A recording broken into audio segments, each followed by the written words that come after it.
कौशू डोकं बिकं पण नको आलो आवाज बारीक कर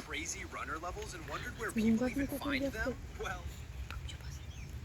ना आपण हल्ले नाही ना का ते त्यांचं काम चालू ठेवणार ना आपण हल्ले ना हात बीत हलवत राहिले ना का ते बरोबर असं त्यांना कसं वाटते ते बेचके मारतात ना काही जण तसं काय ते हे करतात का काय असं त्यांना वाटते म्हणून ते पसत नसते तू हल्ली नाही ना अशी जशीच्या तशी राहिली ना तर त्यांची सगळी प्रोसेस होईल आपल्या डोळ्याच्या समोर ते बघ सगळीकडे बघते तर तू हालत राहिली ना का ते पलायला जसे बघतात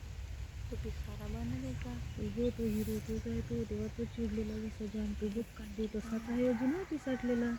तो नाही शांत झालेला ती शांत झाली ना तिची शेती तो बारकी आहे अजून तो पिसाडलेला काय अजून